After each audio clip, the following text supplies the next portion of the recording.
வணக்கம். இன்னைக்கு நம்ம ஒரு முக்கியமான விஷயத்தை பத்தி பார்க்க போறோம். நம்ம எல்லாருக்கும் ரொம்பவே பரிச்சயமான ரேஷன் சிஸ்டம்.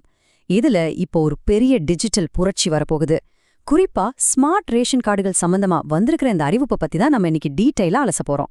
இது நம்ம அன்றாட வாழ்க்கையோட நேரடியா சம்பந்தப்பட்ட ஒரு விஷயம். சோ இந்த புதிய மாற்றம் எப்படி இருக்க போகுதுன்னு வாங்க நேரடியா இந்த எக்ஸ்பிளைனருக்குள்ள போயிடலாம்.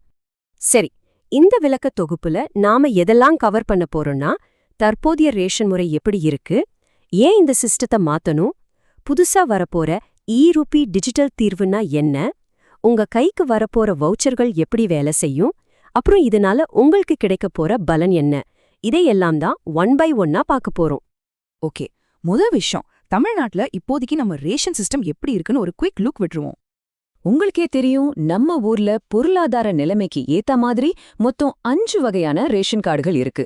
முன்னுரிமையற்ற குடும்ப அட்டை, முன்னுரிமை குடும்ப அட்டை, சர்க்கரை கார்டு, அந்தியோதயா அன்ன யோஜனா, அப்புறம் பொருள அட்டை.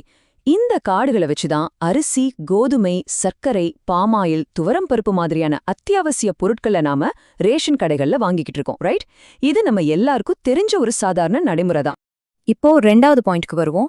ஏன் இந்த சிஸ்டத்தை மாத்தணும்? இப்போ உங்க மைண்ட்ல ஒரு கேள்வி ஓடும். பாஸ், சிஸ்டம் நல்லா தானே போயிட்டு இருக்கு, அப்புறம் ஏன் இதை நடுவுல மாத்தணும் அப்படிங்கிறது தான் அந்த கேள்வி. நம்ம ஊர்ல ஸ்மார்ட் கார்டு வந்த பிறகு வெளிப்படைத்தன்மை கொஞ்சம் கூடியிருக்குங்கிறது உண்மைதான். ஆனா அதை தாண்டி இந்த விநியோக முறையில ஒரு பெரிய ஷிஃப்ட் பண்ண ஏன் நினைக்கிறாங்க? அதற்கான மெயின் ரீசன் இதுதான். தகுதியற்ற பலர் போலி ரேஷன் கார்டுகளை வச்சு முறைகேடா பொருட்களை வாங்கிடுறாங்கன்னோ, நிஜமாவே உதவி தேவைப்படுற ஏழை மக்களுக்கு அந்த பொருட்கள் முழுமையா போய் சேர்றதில்லைன்னு ஒரு வாதம் முன்வைக்கப்படுது. இது ஒரு பெரிய கவலையான விஷயம் இல்லையா? அதனால இந்த மாதிரி நடக்கிற மோசடிகளை தடுத்து சரியான பயனாளிகளுக்கு மட்டும் அந்த உதவி நேரடியா போய் சேரணும். அதுக்காக தான் இந்த மாற்றம் கொண்டு வரப்படுதுன்னு சொல்லப்படுது. சரி, இந்த பிரச்சனைக்கு அவங்க வச்சிருக்கிற தீர்வு என்ன? அதுதான் 3வது பாயிண்ட். ரூபி அப்படிங்கிற ஒரு டிஜிட்டல் சொல்யூஷன். இனிமேல் பொருட்களுக்காக ரேஷன் கடையில போய் மணிக்கணக்கா லைன்ல நிக்கணுமான்னு கேட்டா தேவையில்லை. அதுக்கு பதிலா பயனாளிகளோட மொபைல் நம்பருக்கு நேரடியா ஒரு ரூபி டிஜிட்டல் வவுச்சர், அதாவது ஒரு டோக்கன் SMS வந்துடும். சொல்லப்போனா இது ரொம்ப பாதுகாப்பான ஒரு டிஜிட்டல் கிஃப்ட் கார்டு மாதிரி செயல்படணும்னு வைங்களேன். பிசிக்கலா பொருட்களை வாங்கறதுக்கு பதிலா இந்த டோக்கன் நேரா உங்க போனுக்கே வரப்போகுது. இதுல நிஜமாவே ரொம்ப இன்ட்ரெஸ்டிங்கான விஷயம் என்ன தெரியுமா? அந்த வவுச்சரோட மதிப்பு தான். ஒரு குடும்பத்துல எத்தனை பேர் இருக்காங்களோ அதை துல்லியமா கணக்கு பண்ணி மாசம் 1000 2500 ரூபாய் வரைக்கும் டிஜிட்டல் வவுச்சரா கிடைக்க போகுது. இத நம்பர் ஆஃப் ஃபேமிலி மெம்பர்ஸை பேஸ் பண்ணி மட்டும்தான் முடிவு பண்ணுவாங்க.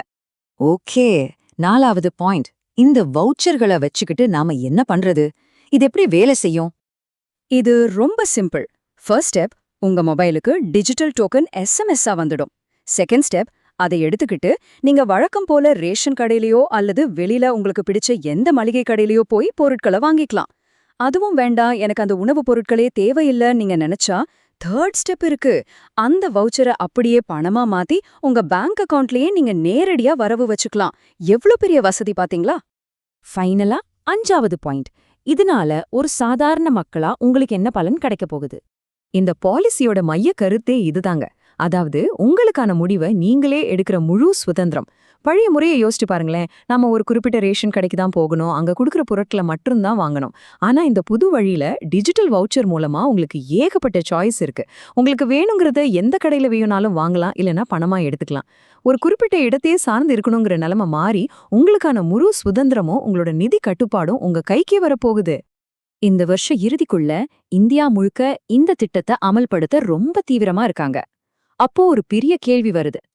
பல தலைமுறைகளா நம்மூர்ல சமூக நல திட்டங்களோட ஒரு முக்கிய அடையாளமா இருக்கிற இந்த பிசிக்கல் ரேஷன் கடைகள் எல்லாம் எதிர்காலத்துல காணாமலேயே போயிடுமா? கண்டிப்பா யோசிக்க வேண்டிய ஒரு விஷயம்தான்.